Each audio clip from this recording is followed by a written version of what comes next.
संदेश देना चाहते हैं उत्तर प्रदेश की जनता को? इतना भेदभाव आप स्वयं कहते हैं कि बटोगे तो कटोगे, तो मान्यवर बांट तो आप स्वयं ही रहे हैं ना। महाकुंभ का ये आयोजन खत्म हो चुका है। उसके बाद दूसरी सबसे बड़ी चुनौती है कि गंगा में हुए गंगा के प्रदूषण से गंगा को निजात दिलाया जाए। पल्लवी पटेल, जय पल्लवी संविधान, जय संविधान। जय संविधान। धन्यवाद अधिष्ठाता महोदय।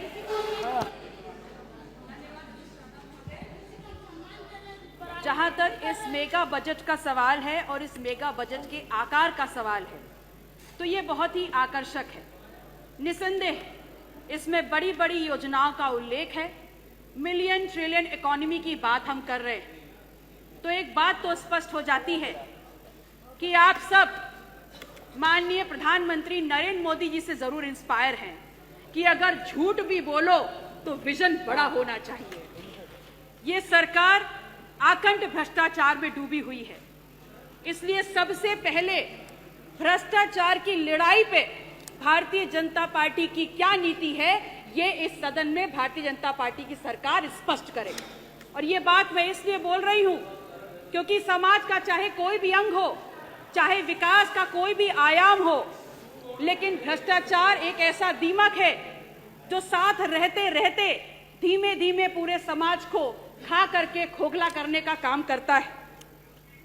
और मुझे समझ में नहीं आता, बहुत दुर्भाग्यपूर्ण है ये कि जिस भी मजबूरी से भ्रष्टाचार और भ्रष्टाचारियों को आप प्रश्रय दे रहे हैं, मैं नेता सदन से कहना चाहती हूं कि इसका सीधे सीधे असर पूरे 25 करोड़ लोगों के हितों को प्रभावित करता है।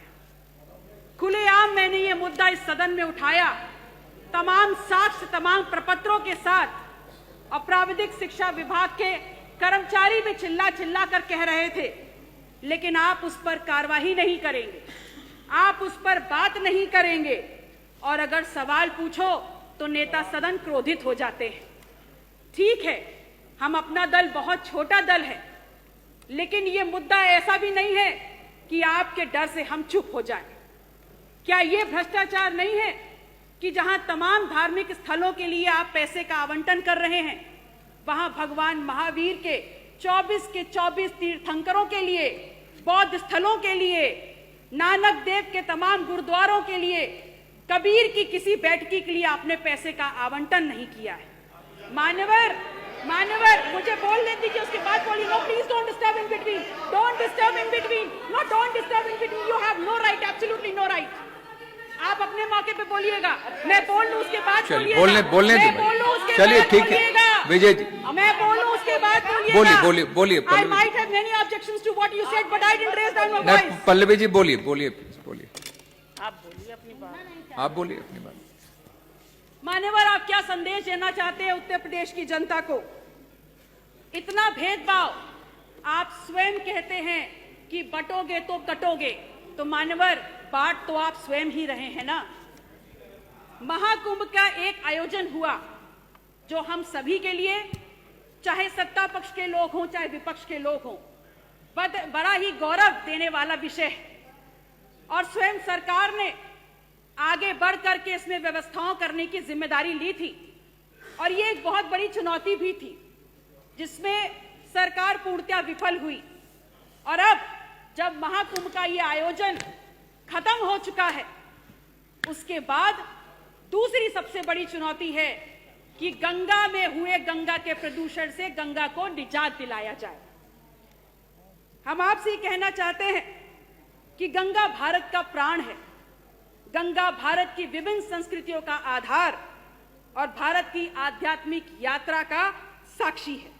यह दुर्भाग्य है हम उन सभी लोगों के लिए जो गंगा को आज इस परिस्थिति में देख रहे हैं। केंद्र सरकार ने नमामि गंगा योजना के माध्यम से गंगा की सफाई के नाम पर अरबों खरबों का बजट आवंटित किया, और जिसमें लूट खसोट भी हुई, लेकिन उसके बाद भी कोई परिवर्तन नहीं आया, बल्कि वो गंगा जो प्राकृतिक अल्केमिस्ट है उसका अनुपात भी बिगाड़ दिया गया। उत्तर प्रदेश सरकार ऐसा ना करे। आप गंगा के प्रति अपनी ईमानदारी दिखाएं और गंगा को वापस गंगा के स्वरूप में लाएं। जो गंगा का जल आचमन के लिए होता है, उस गंगा के जल में आज हाथ डालना भी हानिकारक है।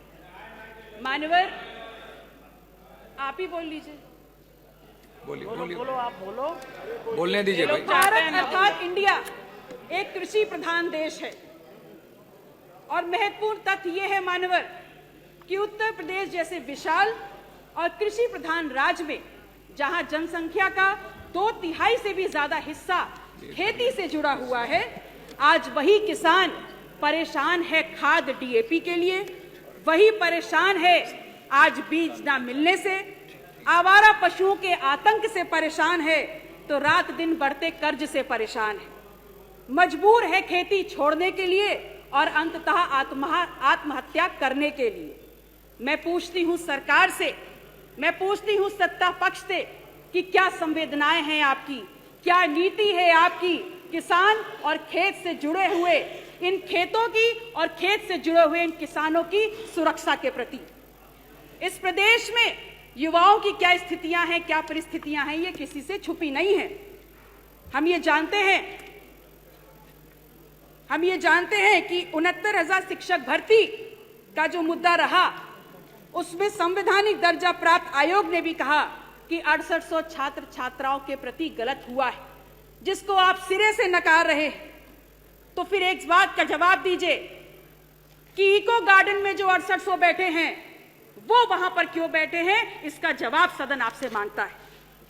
शिक्षा के प्रति आप कितने गंभीर हैं, ये बात इसी बात से प्रदर्शित हो जाती है कि कैसे आपने लगभग 27,000 परिषदीय स्कूलों पर ताला लगाने का सोच लिया और वहीं दूसरी तरफ प्राइवेट स्कूलों की फीस वृद्धि पर आपका कोई नियंत्रण नहीं है। इस प्रदेश का छात्र हो या इस प्रदेश का युवा हो, बहुत बेहतर तरीके से ये समझ चुका है कि सरकार हमारे मुद्दे पे संवेदनहीन है और उदासीन है, क्योंकि अगर यही मुद्दा गुजराती गैंग से जुड़ा हुआ होता तो पूरी की पूरी सरकार शीर्षासन करने लग गई होती। आप कहते हैं कि विपक्ष ने 1 डिस्ट्रिक्ट 1 माफिया दिया। पल्लवी जी, समय हो जस्ट 30 सेकंड सर। मान्यवर, यह बात भी स्वीकार कर ले कि आज इस वक्त प्रदेश का सबसे बड़ा आर्थिक माफिया आपकी सरकार का हिस्सा है, तो इस पर भी जवाब दे दीजिए।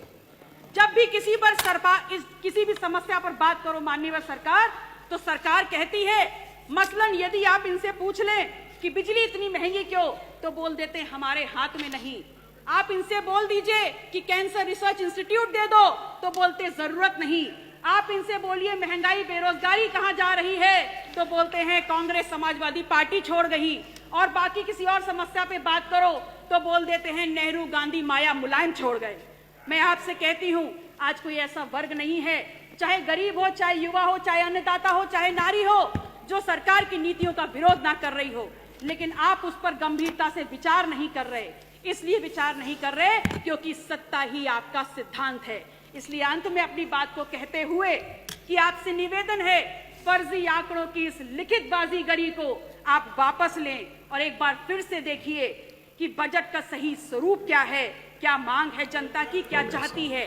अपने क्षेत्र से जुड़े हुए तमाम बिंदुओं को मान्यवर मैं लिखित रूप से टेबल कर रही हूं और मैं चाहती हूं उन मांगों को भी बजट में समावेश किया जाए। बहुत बहुत आभार। नमो बुद्धाय। जय संविधान, जय अपना दल।